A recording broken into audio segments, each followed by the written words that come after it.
اعوذ باللہ من الشیطان الرجیم بسم اللہ الرحمن الرحیم۔ السلام علیکم ورحمۃ اللہ وبرکاتہ۔ میرا نام حافظ بلال ہے اور انشاءاللہ آج کی اس کلاس کے اندر ہم حذف کے بارے میں پڑھیں گے، یعنی جہاں پر دو حمزہ اکٹھے ہو جاتے ہیں تو وہاں پر ہم نے پڑھا تھا کہ چار قاعدے ہم پڑھتے ہیں، تین ہم پڑھ چکے ہیں، یعنی کہ تحقیق، تسہیل، ابدال۔ تو اب ان میں جو آخری قاعدہ ہے وہ حذف کا ہے۔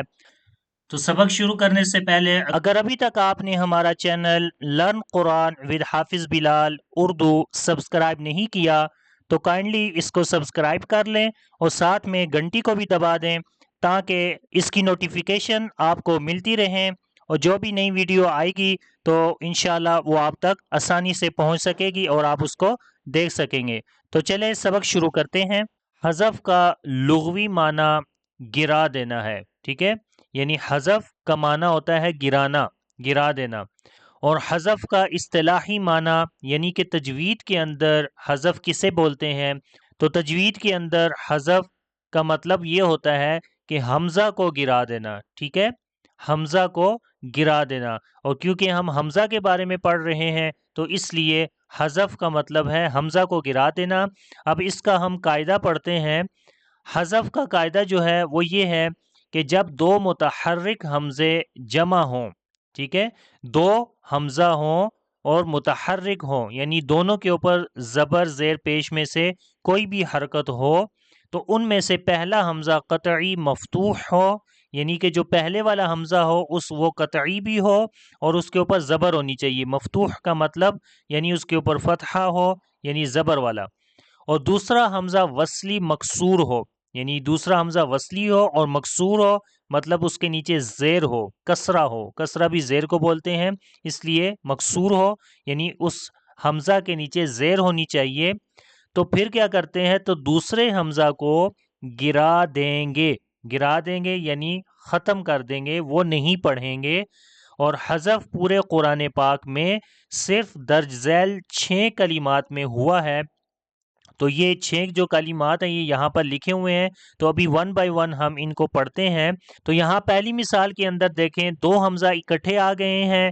پہلا حمزہ یہاں پر جو ریڈ کلر میں ہے وہ قطعی حمزہ ہے، یعنی استفہامیہ جس سے کوسچن کیا جاتا ہے، یہ وہ حمزہ ہے اور یہ حمزہ قطعی ہے اور یہ متحرک بھی ہے، یعنی اس کے اوپر زبر بھی ہے۔ اور دوسرا جو حمزہ ہے وہ حمزہ وصلی ہے اور اس کے نیچے زیر ہے، ٹھیک ہے۔ حمزہ ہم نے پڑھا قاعدے کے اندر کہ حمزہ دو حمزے ہوں گے، متحرک ہوں گے، دونوں متحرک ہیں، یعنی ایک کے اوپر زبر دوسرے کے نیچے زیر۔ اور دوسرا یہ تھا کہ پہلا قطعی حمزہ ہونا چاہیے اور دوسرا وصلی، تو یہاں پر پہلا قطعی ہے اور دوسرا وصلی ہے، تو اس وجہ سے یہ اس کی اصل کنڈیشن ہے، اس مثال کی اصل کنڈیشن ہے۔ تو اصل کے اندر اس کو جو پڑھا جاتا ہے وہ ہے اطلع، اطلع، ٹھیک ہے، یہ دونوں حمزوں کے ساتھ اس کو پڑھا جاتا ہے۔ اصل میں یہ تھا، لیکن جب ہم اس کو قرآن پاک میں پڑھتے ہیں تو اس کی جو پڑھنے کی کنڈیشن ہوتی ہے، جو حالت ہوتی ہے، وہ ہوتی ہے کہ اس میں ہم یہ جو گرین والا حمزہ ہے، حمزہ وصلی، اس کو ہم گرا دیتے ہیں، حمزہ وصلی ہم گرا دیتے ہیں اور خالی حمزہ قطعی ہم پڑھیں گے۔ یہی قاعدہ ہے حذف کا کہ جہاں پر دو حمزہ اکٹھے آئیں، پہلا حمزہ قطعی ہو، دوسرا حمزہ وصلی مکسور ہو، تو وہاں پر دوسرے حمزہ کو ہم گرا دیتے ہیں۔ اطلع دو حمزوں کے ساتھ یہ اصل میں تھا، لیکن جب ہم دوسرے حمزہ کو گرایا تو حمزہ قطعی موجود ہے وہاں پر، تو اس کو پڑھیں گے کیسے؟ اطلع۔ تو قرآن پاک میں یہ اطلع کے حساب سے لکھا ہوا ہے۔ اب دوسری مثال دیکھیں، دوسری مثال ہے اصطفا۔ یہاں پر بھی سیم کنڈیشن ہے، دونوں حمزے اکٹھے آ گئے، پہلا حمزہ قطعی ہے، دوسرا حمزہ وصلی ہے، مکسور بھی ہے، زیر ہے اس کے نیچے۔ تو یہاں پر بھی دوسرے حمزہ کو ہم نے ختم کیا، تو پہلا حمزہ جو ہے وہ صاد کے ساتھ ملائیں گے، تو یہ پڑھنے کی کنڈیشن اس طریقے سے ہوگی اصطفا، اصطفا، ٹھیک ہے، تو اس کو ایسے پڑھیں گے اصطفا۔ اب تیسری مثال ہے استغفرت، استغفرت، یہ اصل میں تھا اور دوسرے حمزہ کو جب ہم نے گرایا تو وہ بن گیا استغفرت، استغفرت. ٹھیک ہے. یہاں پر ایک چیز سمجھنے والی ہے، وہ یہ ہے کہ قرآن پاک میں یہ جو پڑھنے کی حالت ہے اس طرح کی مثالیں لکھی ہوئی ہیں، یعنی کہ دوسرا حمزہ پہلے سے ہی وہاں پر حذف ہوا ہے.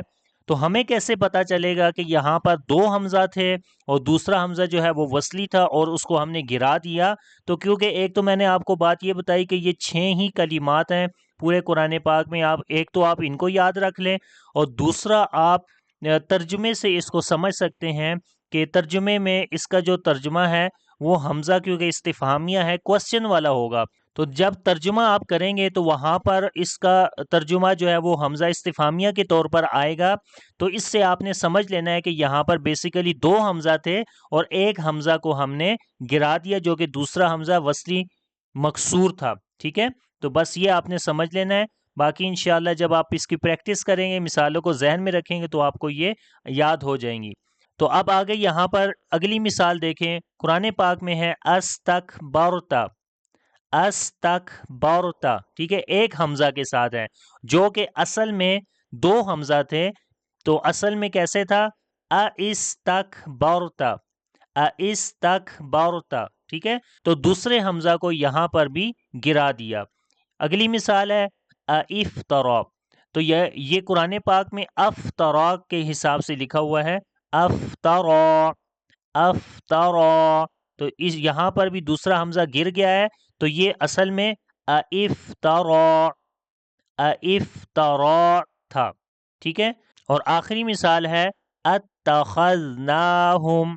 تو یہ پڑھنے کی حالت ہے یہاں پر. تو اصل میں یہ یہاں پر بھی شروع میں 2 حمزہ تھے، تو دوسرے حمزہ کو ہم نے گرا دیا تو بن گیا اتخذناہم. اتخذناہم. تو امید کرتا ہوں حذف کے بارے میں بھی آپ کو اچھے سے سمجھ آ گئی ہوگی کہ کس طریقے سے 2 حمزہ جب اکٹھے آتے ہیں، پہلا حمزہ قطعی مفتوح ہوتا ہے اور دوسرا حمزہ وصلی مکسور ہوتا ہے. تو دوسرے حمزہ جو کہ وصلی مکسور ہے اس کو گرا دیتے ہیں، حذف کر دیتے ہیں. تو پھر ایک حمزہ جو قطعی رہتا ہے اس کے ساتھ ہم تلاوت کرتے ہیں. اطلع. اصطفى. استغفرت. اور یہاں پر ہے استکبرت. افطرا. اتخذناہم. تو امید ہے کہ یہ سبق آپ کو اچھے سے آ گیا ہوگا. پھر بھی اس کے اندر کسی قسم کا کوئی کوسچن ہے تو کمنٹس میں آپ مجھ سے پوچھ سکتے ہیں. انشاءاللہ اگلی کلاس کے اندر نئے سبق کے ساتھ حاضر ہوں گا. تب تک کے لیے اجازت دیں. اللہ حافظ. السلام علیکم ورحمۃ اللہ وبرکاتہ.